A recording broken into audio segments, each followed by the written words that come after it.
మీరు ఇంజనీరింగ్ చేశారా? జాబ్స్ కోసం సెర్చ్ చేస్తున్నారా? 3600 మందికి పైగా స్టూడెంట్స్ కి జాబ్స్ వచ్చేలా చేసిన code Gyan 100 days software course లో జాయిన్ అవ్వండి. మీ కెరియర్ ని బిల్డ్ చేసుకోండి.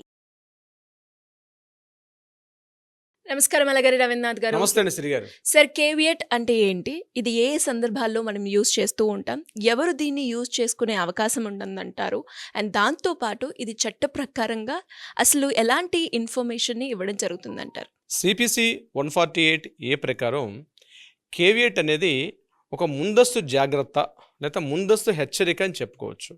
ముఖ్యంగా ఈ సివిల్ ఇష్యూస్ సంబంధించినటువంటి విషయాల్లో కేవియట్ అనేది చాలా ప్రాధాన్యమైనటువంటి విషయం. చాలామందికి దీని గురించి అవేర్నెస్ కూడా లేదు.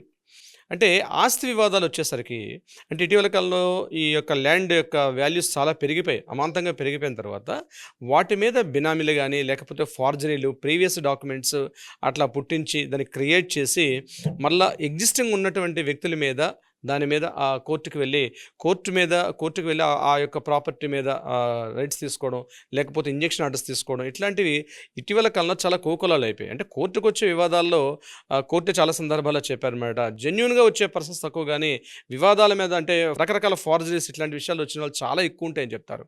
అంటే ఉదాహరణకి నేను ఎగ్జాంపుల్ చెప్తాను చూడండి. ఉదాహరణకి ఒక ప్రాపర్టీ ఉంది, నేనే ఉన్నాను, నా ప్రాపర్టీ నేను రిజిస్ట్రేషన్ చేసుకున్నాను ఒక 10-15 ఇయర్స్ బ్యాక్. ఈరోజు అమాంతంగా వాల్యూ పెరిగింది. అయితే నేను ఫర్ ఎగ్జాంపుల్ ఒక 1995లో ఈ ప్రాపర్టీ కొన్నాను అనుకుందాం కాసేపు. అయితే ఒక వ్యక్తి ఏం చేశారు, 92లోనే ఆ ప్రాపర్టీకి సంబంధించినటువంటి ఒక డమ్మీ డాక్యుమెంట్ తయారు చేశాడు. అంటే ఎందుకు చేస్తారంటే, మనం ఏం చేస్తామంటే రియల్ ఎస్టేట్ బాగా పెరిగిన తర్వాత ఒకే డాక్యుమెంట్స్ జిరాక్స్లు తీసి మనం అందరికీ డిస్ట్రిబ్యూట్ చేస్తుంటాం ఆ డాక్యుమెంట్స్ చూపించాలనే ఉద్దేశంతో. అప్పుడు ఏం చేస్తారంటే అందులో బయ్యర్ ఎవరు, సెల్లర్ ఎవరు, ఇట్లాంటివన్నీ చూపించి కూడా ఫార్జరీ చేసే అవకాశం కూడా చాలా సందర్భాలు ఉంటుంది. చాలా సందర్భాలు ఒక డాక్యుమెంట్ బయటకు రిలీజ్ చేయాలంటే ఈ రోజున్న పరిస్థితుల్లో చాలా భయపడాల్సిన పరిస్థితి వచ్చింది. సో ఓల్డ్ డాక్యుమెంట్స్ క్రియేట్ చేసి ఒక అగ్రిమెంట్ క్రియేట్ చేసి ఆ అగ్రిమెంట్ ప్రకారం మీరు 95లో కొన్నారు కానీ 92లోనే ఈ ప్రాపర్టీ నేను కొన్నాను అని చెప్పి ఒక అగ్రిమెంట్ క్రియేట్ చేసి ఆ ఓనర్కి నేను ఎంతో కొంత అమౌంట్ ఇచ్చినట్టుగా చూపించి దానికి వ్యాలిడేషన్ తీసుకొని కూడా కోర్టుకు వెళ్ళి దాని మీద ఆ ప్రాపర్టీ మనం ఉన్నటువంటి ఎగ్జిస్టింగ్ మన ఉన్న ప్రాపర్టీ మీద కూడా మనకి కోర్టు నుంచి ఒక ఇంజెక్షన్ ఆర్డర్ తీసుకొచ్చి, నేను వేరే వాళ్ళకి అమ్ముతునే పక్షంలో నేను ఈ ప్రాపర్టీని వేరే వాళ్ళకి అమ్ముతున్నాను, ఈ విషయం తెలిసింది ఎవరో సమ్ ఫార్జరీ స్కామర్స్కి, అప్పుడు వాళ్ళు ఆ ప్రాపర్టీకి సంబంధించి వాళ్ళు దీని మీద కోర్టుకు వెళ్ళి ఇంజెక్షన్ ఆర్డర్ తీసుకొచ్చే అవకాశం కూడా ఉంటుంది. అటువంటి సందర్భాల్లో ఇదేంటంటే కోర్టుకి మనం ప్రజెంట్ సార్ నా ప్రాపర్టీ ఉంది, నా ప్రాపర్టీ మీద సంబంధించి వివాదాల పలానా వ్యక్తులు పెట్టే అవకాశం ఉంటుంది, కాబట్టి నాకు ముందుగానే అంటే నా యొక్క వాదన వినకుండా మీరు ఎటువంటి ఆర్డర్స్ కూడా ఇష్యూ చేయవద్దు అని చెప్పి కోర్టు ముందు మనం పెట్టుకునే పిటిషన్ని కేవియేట్ అంటారు. అంటే ప్రాపర్టీస్ విషయానికి వచ్చేసరికల్లా నా ప్రాపర్టీ ఆల్రెడీ ఉంది, మార్కెట్లో బాగుంది, ఈ ప్రాపర్టీ మీద కొంతమంది నా ఆపోజిట్ ఎవరైనా ఎనిమిస్ కావచ్చు, సమ్ ఎక్సైజ్ ఎవరైనా కావచ్చు, దీని మీద కోర్టుకు వచ్చి నా వాదన వినకుండా, కొన్ని సందర్భాల్లో కోర్టు బోత్ సైడ్స్ వాదన వినకుండా కూడా కోర్టు స్టే ఆర్డర్ ఇచ్చే సందర్భాలు చాలా సందర్భాలు ఉంటుంది అక్కడ సిచ్యువేషన్ ప్రకారం. సో అవతల వ్యక్తులు నా మీద కేసు వేసి నా మీద ఇంజెక్షన్ ఆర్డర్ తీసుకొచ్చే పరిస్థితులు ఉన్నారు. కాబట్టి నా వెర్షన్ కూడా వినండి, నా వాదన వినకుండా మీరు ఇటువంటి ఏకపక్షంగా సింగిల్ సైడ్ ఎప్పుడు కూడా మీరు ఒక ఆర్డర్ ఇష్యూ చేయొద్దని చెప్పి కోర్టుకు ముందుగానే మనం పెట్టుకున్నటువంటి ఒక పిటిషన్ని కేవియట్ పిటిషన్ అంటారు. ఇది చాలా ఉత్తమం అన్నమాట. ముఖ్యంగా సివిల్ కేసులకు సంబంధించి ఇలాంటి సందర్భాల్లో కేవియట్ చాలా ప్రొటెక్ట్ చేస్తుంటుంది. ప్రాపర్టీస్ విషయంలో పలానా వ్యక్తులు నా మీద కేసు వేయాలనుకుంటున్నారు, పలానా నా ప్రాపర్టీ మీద వాళ్ళు ఎగ్నిస్ట్ ఒక ఇంజెక్షన్ అంటే తీసుకొని రావాలనుకుంటున్నారు అని ముందుగానే మనం తెలిస్తే దీన్ని కేవియట్ అన్నటువంటి ఒక పిటిషన్ ద్వారా మనం దగ్గరలో ఉన్న ఒక అడ్వకేట్ని సంప్రదిస్తే మన యొక్క అసెట్ని, మన యొక్క ప్రాపర్టీని మనం దాన్ని ప్రొటెక్ట్ చేసుకునే అవకాశం ఉంటుంది కేవియట్ అనే పిటిషన్ ద్వారా. ఇది ముఖ్యంగా మనీ విషయంలో కానీ సివిల్ మ్యాటర్స్ దీన్ని ఎక్కువగా యూజ్ చేసుకునే అవకాశం కూడా ఉంటుంది. అండ్ అలాగే సార్, మీరు అన్నట్టుగానే ఇప్పుడు ఏదైతే ఆస్తి రిలేటెడ్గా ఇష్యూస్ ఉంటాయో, అంటే ఫ్యామిలీ పరంగా కూడా ఈ కేవియట్ అనేది ఉపయోగపడుతుందంటారా సార్? 100%. ప్రాపర్టీస్ ఒక్కటే కాకుండా ముఖ్యంగా ఫ్యామిలీ ఇష్యూస్, అంటే భార్యాభర్తల మధ్య ఆస్తి వివాదాలు కూడా ఉంటాయి. డివోర్స్ విషయాల్లో, విడాకుల సందర్భాల్లో కూడా కొన్ని సందర్భాల్లో కోర్టు వినదు. ప్రధానంగా ఈ ఫ్యామిలీ ఇష్యూస్ ఎలా వస్తాయంటే భార్య మెయింటెనెన్స్ అడుగుతుంది. మెయింటెనెన్స్ అడిగే సందర్భాల్లో హస్బెండ్ యొక్క వెర్షన్ వినకుండా భార్య ఎంతో కొంత క్లెయిమ్ చేసి హస్బెండ్ వెర్షన్ వినకుండా ఏకపక్షంగా అంటే వన్ సైడ్ వినేసి ఇంత అమౌంట్ ఇవ్వాలని చెప్పి కోర్టు స్టే ఆర్డర్ ఇచ్చే అవకాశాలు కూడా ఉంటాయి. కాబట్టి ఇమ్మీడియట్గా హస్బెండ్ ఏంటంటే నా వైఫ్ నన్ను మెయింటెనెన్స్ అడిగే విషయం ఉందని చెప్పి ముందుగానే కోర్టుకి మనం వెళ్ళిపోవాలి. అంటే బిఫోర్ ఇష్యూకి ముందే మనం కోర్టుకు వెళ్ళి కోర్టు నుంచి మనం ఒక పిటిషన్ దాఖలు చేసి, సార్ మీరు నా భార్య ఇట్లా రావచ్చు కాబట్టి మెయింటెనెన్స్ ప్రకారంగా నా వెర్షన్ వినండి, ఇక్కడ విషయం ఏంటంటే కేవియట్ ఒక ముందు మనం పిటిషన్ పెట్టుకుంటున్నాం, ఇది జడ్జిమెంట్ కాదు, మన వెర్షన్ కూడా వినమని చెప్పి కోర్టుకు మనం అభ్యర్థన చేసుకున్నట్టు ఒక పిటిషన్, అలాంటి సందర్భాల్లో చేస్తున్నాం. అలాగే చైల్డ్ కస్టడీ అంటాం, పిల్లలు భార్య పూర్తిగా నా దగ్గర ఉండాలని చెప్పి తీసుకున్న సందర్భాల్లో కూడా నా వెర్షన్ కూడా వినమని చెప్పి కోర్టుకు మనం కేవియట్ ద్వారా చేసుకోవచ్చు. అలాగే స్త్రీధనం కావచ్చు, అంటే భార్యాభర్తల మధ్యలో భార్య యొక్క ప్రాపర్టీస్ మీద భర్త కూడా విడాకులు, అంటే ఇంట్లో గొడవలు వచ్చే సందర్భాల్లో భార్య యొక్క ప్రాపర్టీ మీద కూడా భర్త స్టే ఆర్డర్ తీసుకొచ్చే అవకాశం కూడా ఉంటుంది. అటువంటి సందర్భాల్లో వైఫ్ ముందుగానే కోర్టుకు వెళ్ళి కేవియట్ పిటిషన్ పెట్టి కేవియట్ ఆర్డర్ ద్వారా దాన్ని నిలుపుదల చేసుకోవచ్చు. ఎప్పుడైతే కేవియట్ పెట్టామో ఇమీడియట్గా కోర్టు ఏంటంటే ఫస్ట్ కోర్టు ఏం చేస్తుందంటే మనొక పిటిషన్, అంటే ముందుగా ఒక ఇష్యూ కోర్టుకు వెళ్ళేటప్పుడే బిఫోర్ ఏం చేస్తుంది కోర్టు, ఇది కేవియట్ పిటిషన్ ఉందా లేదని చెక్ చేసుకుంటుంది. ప్రతి కేసులో కూడా కేవియట్ పిటిషన్ ఉందా లేదని. కేవియట్ పిటిషన్ ఉంటే ఇమీడియట్గా ఆపోజిట్ ఉన్న పర్సన్కి నోటీస్ పంపిస్తుంది. నోటీస్ పంపించి వాళ్ళని కూడా పిలిపిస్తుంది.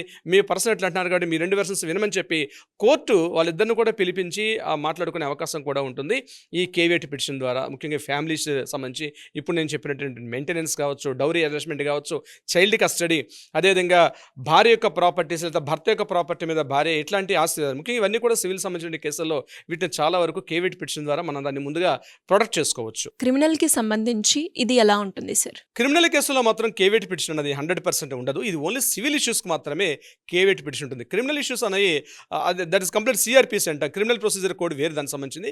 ఇది కంప్లీట్గా ఈ కేవియట్ అక్కడ మనం యాంటిసిపేటరీ బెయిల్ తీసుకుంటాం.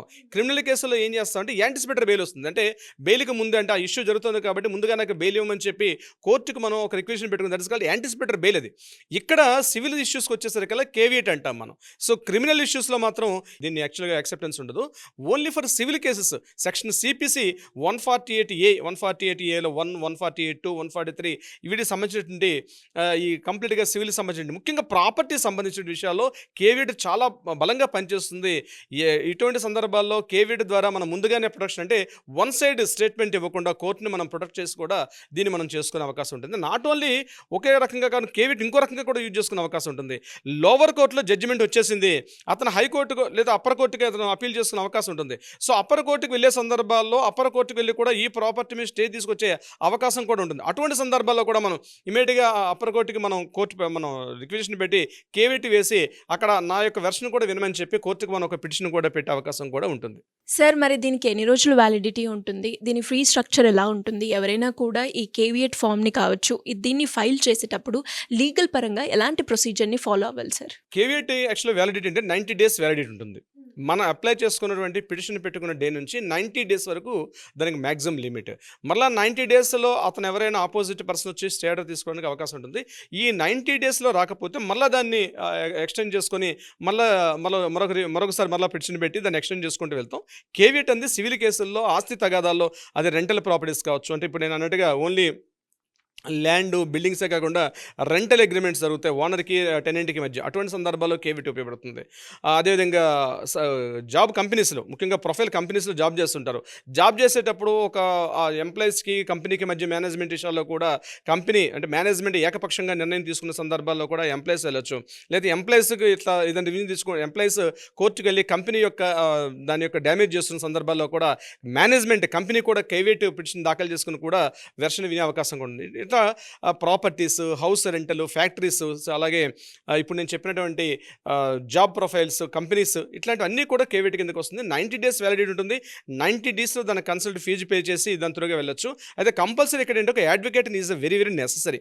అడ్వకేట్ ఉండేటప్పుడు ఆ డ్రాఫ్ట్ చేసే పద్ధతి ఇవన్నీ కూడా ప్రాపర్గా చేసుకున్నప్పుడు కేవియట్ పిటిషన్ మనం దాఖలు చేస్తామండి సిరి గారు. మరి ఎవరికైనా కూడా ఇంకా దీనికి సంబంధించి పూర్తి వివరాలు కావాలి అంటే మిమ్మల్ని ఏ రకంగా సంప్రదించాల్సిన అవసరం ఉందంటారు సార్? కింద స్క్రోల్ అవుతున్న నెంబర్ని కాంటాక్ట్ చేయగలిగితే లేదా అట్లీస్ట్ వాట్సాప్ ద్వారా మెసేజ్ పంపించిన మన లీగల్ టీం వాళ్ళని అప్రోచ్ అవుతారు, డీటెయిల్స్ పంపించే ప్రయత్నం చేస్తారు. అట్ ద సేమ్ టైం దానికి సంబంధించి ఏదైనా కోర్టులో వివాదాలు ఉంటే కూడా న్యాయపరంగా పరిష్కార మార్గం కూడా చూపే ప్రయత్నం చేస్తారు సిరి గారు. Thank you sir, thank you so much. Thank you so much అండి. సుమన్ టీవీలో మీ పర్సనల్ అండ్ బిజినెస్ ప్రమోషన్స్ కోసం కింది నెంబర్కి కాంటాక్ట్ చేయండి.